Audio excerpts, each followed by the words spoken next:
Bonjour à toutes et bonjour à tous.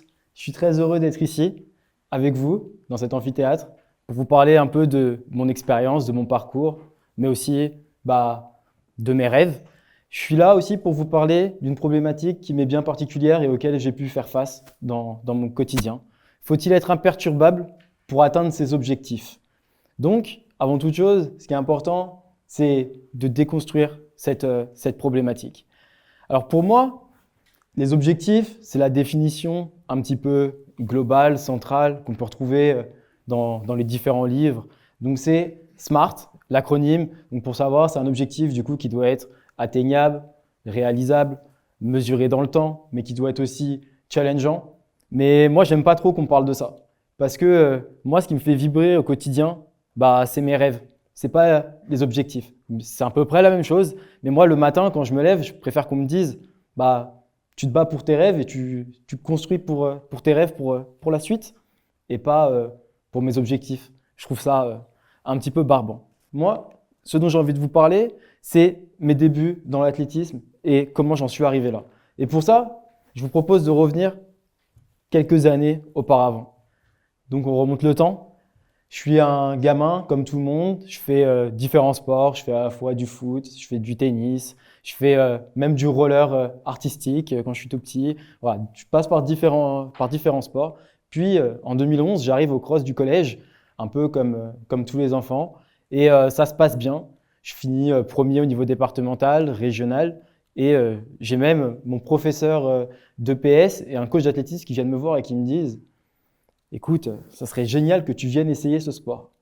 Je lui dis, mais qu'est-ce qu'il me raconte? C'est quoi ce sport? Je vais courir dans la boue, je vais avoir froid, il pleut, il y a quoi bon? Quel est l'objectif? Et puis, je continue ma route et puis je les rembarre un petit peu. Et il s'est passé quelque chose l'été 2012. Il y a eu les Jeux Olympiques. C'était à Londres. Et puis, je zappe sur ma télé et puis je tombe sur quelqu'un, à mon avis, que vous connaissez tous, qui s'appelle Usain Bolt. Et il remporte quelques médailles lors de ces Jeux Olympiques.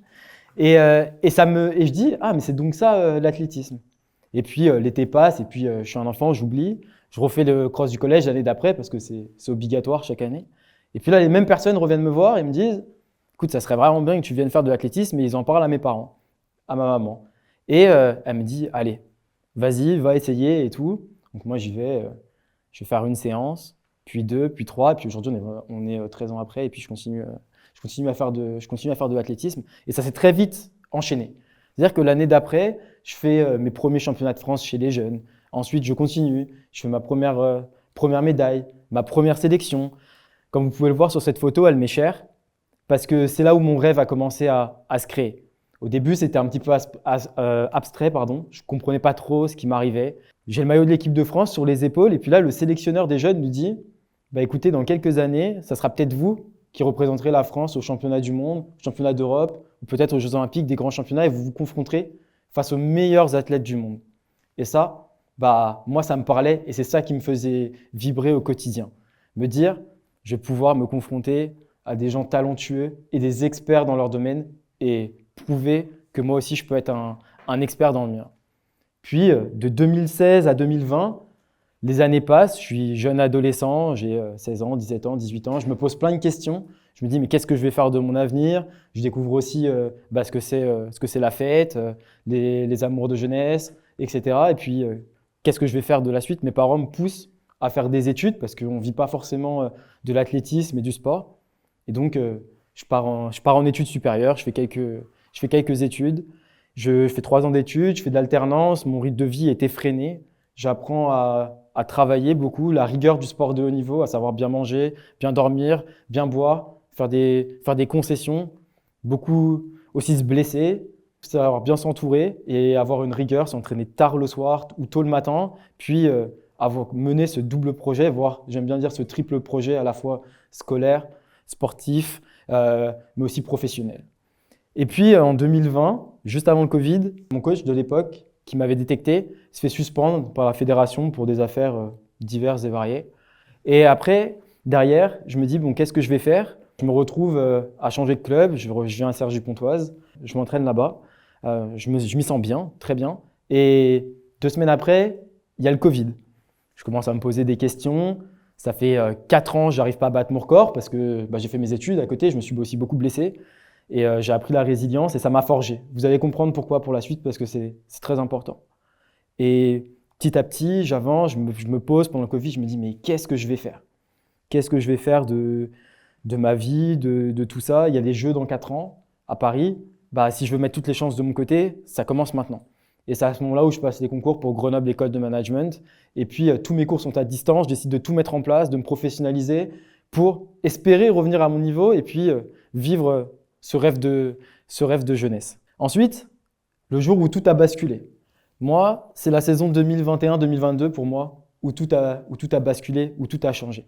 Je sentais que je commençais à monter en puissance et puis, dans la saison, je commence à battre mon record une fois. Je commence à me confronter à différents athlètes qui avaient déjà fait les Jeux Olympiques, les championnats du monde, les championnats d'Europe. Ils avaient beaucoup plus d'expérience que moi, mais j'y suis allé, j'ai fait de mon mieux et j'ai vu que c'était possible. Je suis arrivé au championnat de France un petit peu décomplexé, avec la 12e ou 13e meilleure performance française, et je me suis dit, bon, de toute façon, il n'y a rien à perdre, il faut y aller. J'y vais, et puis j'arrive à finir 3e, on est départagé au 100e, et je me dis, ah, c'est génial.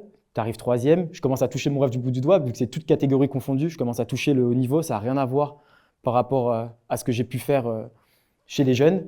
Et puis, les jours passent, 2-3 jours, et puis le sélectionneur m'appelle et il me dit allô Simon, est-ce que ton passeport est à jour? Je dis oui, mon passeport est à jour. Il me dit d'accord, la semaine prochaine, tu partiras pour les championnats du monde à Eugene, aux États-Unis. Donc là, je tombe un petit peu déconcerté, je me dis mais qu'est-ce qui m'arrive? Et je commence à avancer. Je vais au championnat du monde. On finit 7e avec le relais 4x400 mètres. C'est juste génial. Je commence à toucher mon rêve du bout des doigts, à me confronter aux meilleurs athlètes du monde. Je me dis que c'est génial. Puis ça continue, l'aventure continue, car un mois après, je vais à Munich, au championnat d'Europe. Et là, on finit 3e. C'est l'apothéose. Je suis au sommet de ma gloire, de mon art, je dirais. Et puis, c'est la plus belle face, en fait, de la médaille. C'est là tout ce qu'on peut voir, tout le succès, les médias, les paillettes, toutes ces choses-là. Et puis d'un coup, j'ai pas compris ce qui s'est passé. Je suis arrivé au burn-out. Et c'est l'autre face de la médaille. C'est la face cachée. Je sortais d'une saison qui était parfaite. Tout se passait bien, tout se déroulait bien. Je continuais mon ascension. Et petit à petit, dans la saison, les doutes ont commencé à faire leur entrée. Est-ce que j'ai pas atteint mon rêve? Est-ce que je suis pas arrivé au bout? Est-ce que j'ai toujours ce feu en moi? Je voyais tout en noir, je mangeais plus, je dormais plus, je buvais plus, je m'isolais beaucoup. On est à 1 mois et demi des championnats de France où je dois jouer ma qualification pour les championnats du monde à Budapest. Je me dis comment je vais faire? À quoi bon? Je suis tellement loin. Vous voulez que je fasse quoi? Comment je peux faire? Mes proches, ils comprenaient pas. Mon entourage sportif, ils disent mais on peut rien faire pour toi, c'est toi qui dois t'en sortir. Mes proches, ils sont déconcertés. Puis petit à petit, je finis chez le psy, je pose beaucoup de questions, je me dis qu'est-ce que je vais faire de la suite? Je voyais pas l'avenir. Et puis mes proches ont commencé à me dire, mais vraiment mes proches que je peux compter sur les doigts d'une main, ils ont commencé à me dire mais nous, on t'aimera quand même. Quoi qu'il arrive, que tu te rates pas, on t'aimera pour ce que t'es, la personne que t'es, ce que tu nous procures au quotidien et ce que tu as déjà accompli, c'est déjà très bien. Et puis, je commence à avoir l'ego qui est aussi un peu piqué. Je commence à reprendre confiance, mais dans mon staff, on ne croit plus en moi. On dit que je suis fini, que je ne vais plus rien faire. Un peu comme j'ai pu connaître lors de mes blessures pendant 4-5 ans, quand j'ai mis l'athlétisme, je vais dire à 30% dans mon quotidien. Et puis, en fait, ces paroles, elles m'ont blessé et je me suis souvenu de là où je venais et de ce que j'avais fait et que je ne pouvais pas arrêter là. Et le feu était toujours en moi. Et là, c'est l'ego qui prend le dessus. Et je remonte et on arrive à la remontada. Et là, je me dis, bon, maintenant, je sais ce que je veux plus. Et maintenant, j'ai 1 mois et demi, entre guillemets, pour remonter et faire le job au championnat de France. Je vais faire quelques séances, je ne vous cache pas, c'est pas fameux. À l'entraînement, je me dis, là, ça va être très, très chaud. Mais j'ai toujours cette idée d'ego et de me dire que je vais revenir, que je vais avancer. Je fais tout pour être prêt le jour J, mais surtout être prêt dans la tête. Prouver aux personnes qui n'ont pas cru en moi que, désolé, mais je fais le job et en fait, mon mental, c'est ça ma plus grande force et le feu, il y est toujours. Je fais les championnats de France, je passe en finale, je me dis déjà, bon, première victoire, je suis dans les 8 meilleurs français. Puis j'arrive 5e en finale. Vous me direz, c'est moins bon qu'arriver troisième. Je me dis, ok, d'accord. Mais pour moi, c'était beaucoup plus fort ce que j'ai fait mentalement. Parce que un mois et demi avant, beaucoup auraient lâché, je pensais lâcher et j'ai pu rebondir. Et pour moi, c'est ça. C'est ça être un champion, c'est ça être fort et c'est ça rebondir. Et puis, pour la première fois de ma vie, bah là, j'ai été fort et j'ai pu prendre des décisions et je continuais à me construire en tant qu'homme. Pour revenir à la problématique principale, faut-il être imperturbable pour atteindre ses rêves du coup? Bah, moi, je pense qu'il ne faut pas être imperturbable, il faut savoir être un peu une éponge, être adaptable, savoir avancer dans ses objectifs, être bien entouré et puis continuer à avancer, se servir aussi de ses échecs. Il ne faut pas oublier de dire merci pour les roses et merci pour les épines quand vous avancez petit à petit, parce que c'est ça aussi qui vous construisent et qui vous permettent d'atteindre vos rêves.